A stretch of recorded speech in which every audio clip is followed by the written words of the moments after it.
You saw who we drafted. We're excited.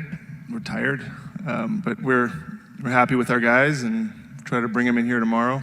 All of them came in to see us, and all very different players.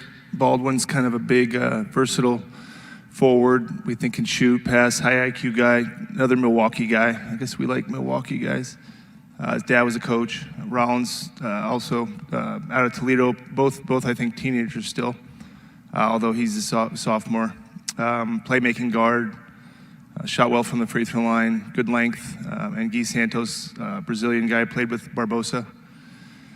So yeah, we had a lot of different things we thought about doing, but ultimately did the deal with Atlanta to move up to take Rollins 51 for 44 with some cash.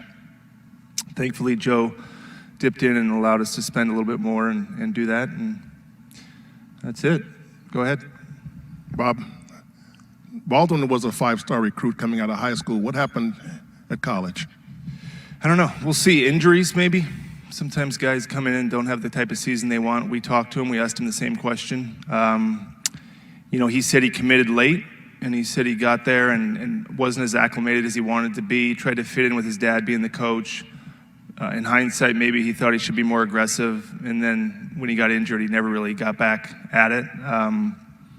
He said he didn't have any regrets, but he certainly thinks he could have had a better season, and we believe that too, or we wouldn't have drafted him. What did you see that you loved? Size, mostly, skill, IQ. We watched some film with him. You could tell he's a coach's son.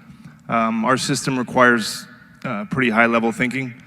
He's versatile. We think he can play with some of our guys. He's what you might call a shooting big in some capacity, but he can also pass. He handled a little bit in college. Just checks a lot of boxes, but he's going to have to put it together. He hasn't yet. He was a top 10, like you said, recruit coming out of high school, but now he's in the NBA, so he's going to have to get up to speed. But we've invested a lot in our player development, and we believe that we can take talent and hopefully cultivate it, and we think he's one of those guys. Hey, Bob, right here. Baldwin said, I think it was about 4 months ago in an interview, that he really values Draymond Green's leadership. Just wondering if that was kind of brought up when you guys talked with him, and if Draymond has already kind of given his take on the pick as well. He was in the room. I don't know if you guys saw on TV. He hasn't really had a chance to study the draft as much. He watched it. He asked who he was after we took him. He said, I want to talk to him. Draymond's pretty engaged and involved, but I don't think he's talked to him yet. But he asked us more, what's he like? What can he do? I said, he plays well with you. I mean, he'd be a guy that can stretch the floor, and he's smart. I said, he's the type of guy that, will remember all the plays immediately. Again, being a coach's son, not that it makes a player be a good thinker, but most of them are. They've been around the game their whole life. So Draymond values that kind of thinking player. But he liked it. If he didn't, he would tell me. He has no problem doing that. Rollins as well. We told him a little about him, but neither are that visible of players. One coming out of Milwaukee, one from Toledo, and the other's a Brazilian kid. So we didn't draft guys that were at the forefront of everybody's mind as far as watching college basketball. Couple quick ones. The Brazilian kid, is he coming over? Do you know yet? Yeah, we got to figure that out. We've been talking about that. We were literally talking about that right now. So we have the option to bring him or not, and we're gonna decide that maybe tonight and in the next few days. We got to look at our roster spots. I would believe, obviously, Baldwin's a first-round pick, and Rollins will, we believe, be on the roster, and Santos is someone we have to decide on. Got you. And then I wanted to ask about Baldwin's ankle. Where is he at? Where is the ankle at this point? And how much do you believe, or does he believe that affected his college season? He think it affected it quite a bit. We asked him kind of when that got hurt, when he injured himself, was he ever able to kind of get it back? And he said no, he was battling uphill most of the time. And as far as now, when he came out here Wednesday or yesterday, I don't know if it was Tuesday or Wednesday, he came and we had Rick look at him, and he talked about summer league, and he did some spot shooting, but nothing full speed. And he can do some things, but we're not going to put him out there if we don't think he's 100%. So Rick will evaluate him and make that call, and hopefully he can play, but not at the expense of hurting him. Maybe more in Vegas than in the Kyle Classic, but we'll see after Rick sees him again.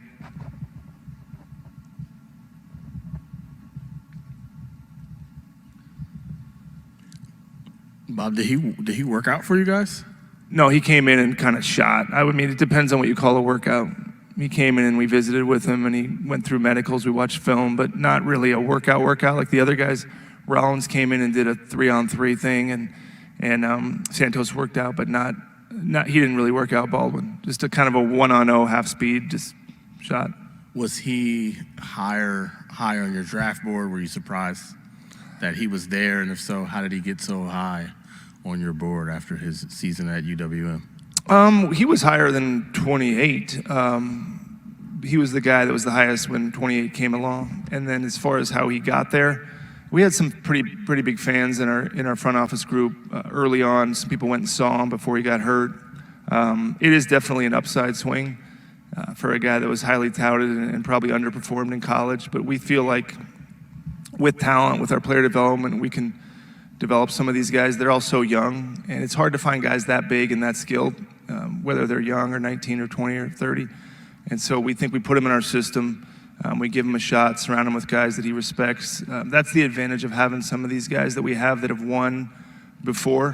When I was up there with Draymond, we were talking about how important leadership is, and we're lucky to have a guy like him and Steph and Clay and guys that have just won quite a bit. And we think if we plug talent into that equation, we can get a good outcome. But the players, they're going to have to do it. Just like Kuminga, Moody, Wiseman, they can be talented, but they're going to have to do the work just like Poole did. I mean, we saw a lot in Poole, and, did we do our part? Yeah, but he certainly did his part and more to become the player he is.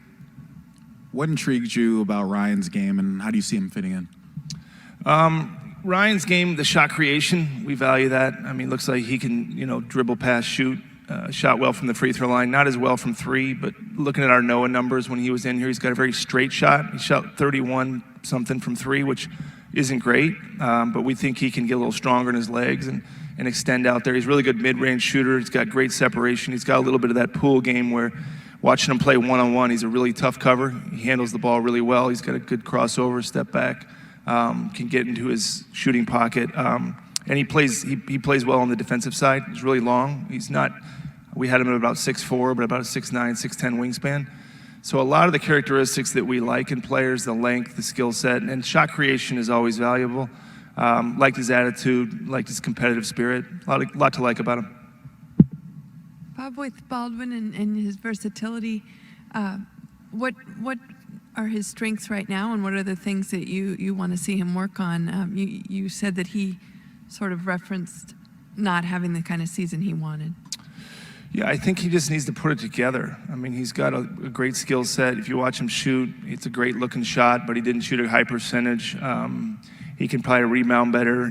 You watch him handle the ball, he's got a great handle, but it's just about getting it all together, and he hasn't quite done that yet. I mean, I think he'd done it in the AAU circuit, EYBL, but not in college. I think he would agree that he has more to give. And then as far as fitting into our system, how can we do well with those kind of players, putting him in spots. He's a good passer, he's a good decision maker, so there's a lot to like about him, but he's going to have to improve just like all these guys. But we think Steve will like him. We think our players will like him. He fits with a lot of, when you can shoot and you're big, you can play like Bielitsa did for us, like Otto did for us. You can play with a lot of our different lineups. And you spend the $2 million to move up. Were you targeting Rollins from a while? I guess you must have been afraid somebody was going to grab him. And was that a position you think you had to get in this draft? It wasn't as much about position, Tim, as much as it was about how high we had him and how much we liked him. So it wasn't like, we had to get a backup guard as much as it was. We think this guy's very talented and we wanted to grab him on our roster. We talked about, can he play with Poole? Who could he play with? But at the end of the day, we saw a talent.